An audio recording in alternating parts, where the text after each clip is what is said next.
I'm back. Okay, so I just wrapped up part one of a four-part sex ed series.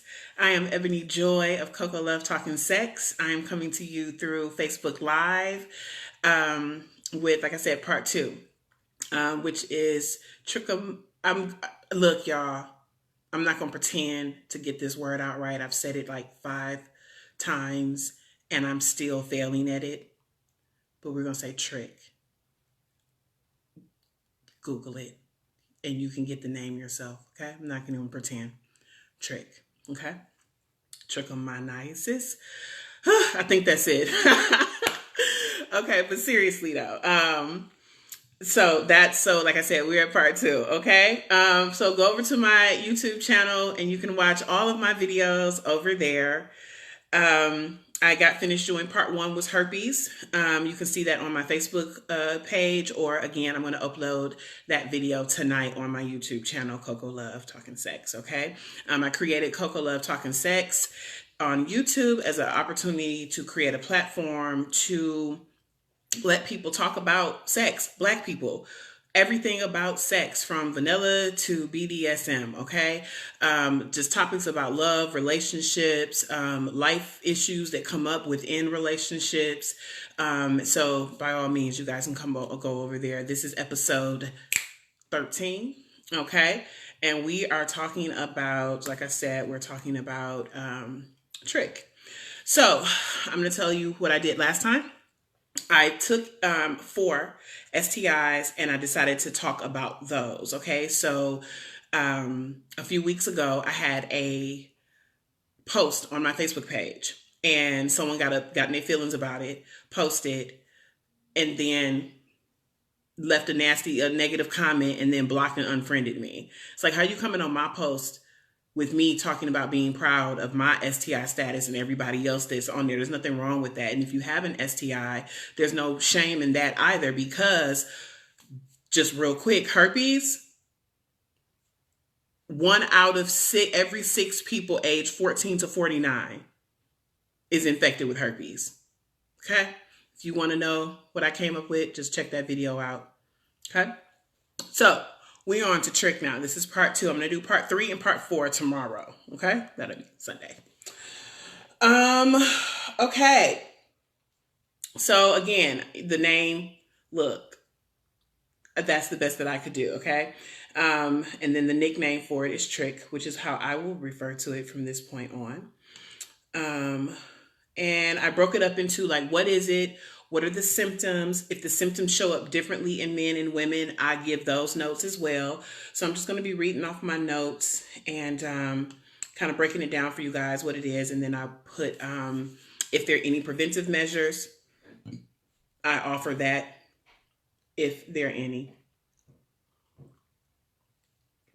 All right. Okay, let's see. Let's take it from the top. So, trick is a commonly sexually transmitted disease. Common. Just like herpes, common. Okay? Common, we know what common means. It's caused by an infection with, okay, and I'm trying to get a little scientific so you guys can understand, because trick is a parasite. Okay, and it's a protozoan parasite. That's what it is. That's that's what infects you, and it has a name, and it's vaginitis. Okay, which means it's going to attach to it's in the genitals. Okay, vaginalis. Okay, look, don't laugh at me and my getting these scientific words out. Okay, but I'm doing my best. Okay, I am not a medical professional. I just decided to do this because I wanted everyone to be informed. Sometimes people don't want to look, or they want to stay ignorant, or they want the information, but they're afraid to actually go get it for some reason. I didn't do anything extra special. I went to Miss Googleina and I went to several different sites, pieced together what was the most common information, and came up with this. Okay. So again, trick is a parasite that causes the infection. Okay. And it's like I think they call it a microscopic one-celled organism, and that can live free or they can be free living or a parasite. In this case, it's a parasite, and that is what you get infected with.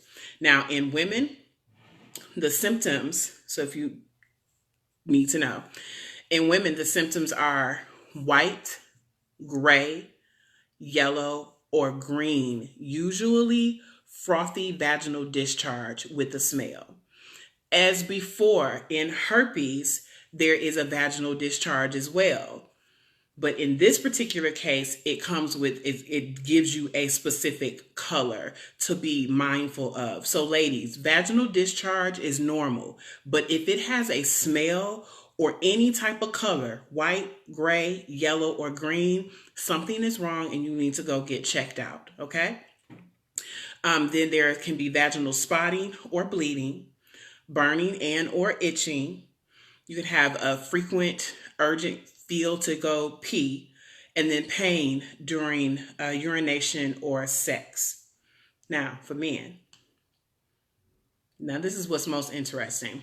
Men, you get discharge from the urethra, burning during urination after ejaculation. Okay, let me say that again. Burning during urination or after ejaculation, and a frequent urge to pee as well. But again, just like in herpes, you usually don't have any symptoms. Women are going to get the symptoms first. Men usually don't have the symptoms. They don't show in men. It's a long time before the incubation period is a long time before, if anything, it usually, I would say dormant, would be, I guess, the best word to use. But again, some of the things that you need to know about trich. Number one, most men do not experience symptoms. So if you contracted it from a woman, I'm just making a scenario up, and she was in the very beginning stages, she might not even know that she had it. And then you turn around and have unprotected sex with someone else, you're definitely going to give her trich, period, hands down. Okay?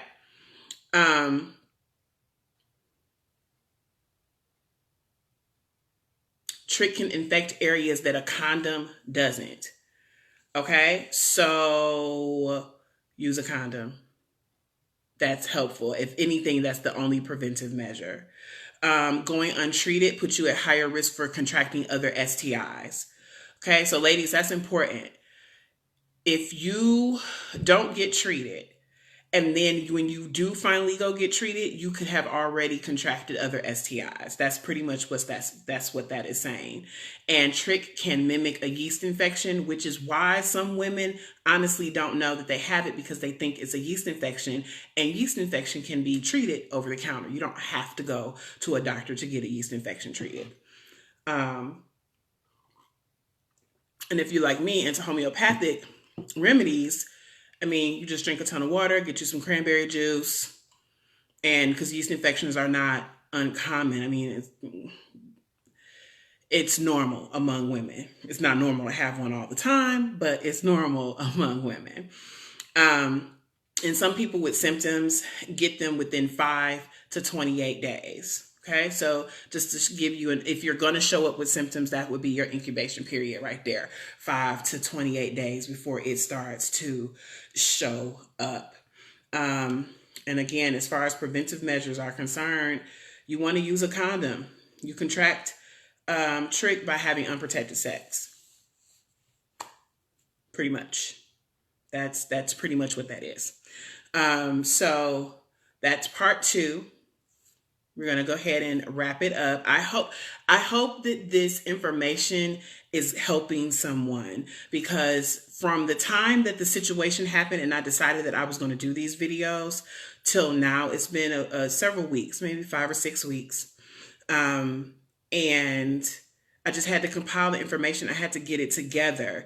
But so many people came to me in between that time wanting this information. So again, like I said, I'm not a medical professional. I just put it all together off of a little bit of research so that I could offer it to you all as an option to kind of to get a little bit of that information, or to plant a seed of knowledge inside of you, that, and then hopefully that will inspire you to go look. Or maybe someone is infected right now and they didn't even know. And now hearing these symptoms, they're like, oh, wow, I need to go get checked out. I mean, you should be tested as often as possible, especially if you are sexually active and you have an active sex life, okay? Or multiple partners. Again, I hope this was helpful. That was part 2 of my 4-part sex ed series. It's been real and it's been fun. Check me out tomorrow. I'm going to do 3 and 4 tomorrow. 3 and 4 will be chlamydia and gonorrhea. Those are the 4 that I chose. There are other STIs out there, y'all, but I picked those 4. Okay? Sex, peace, and harmony. Bye, y'all.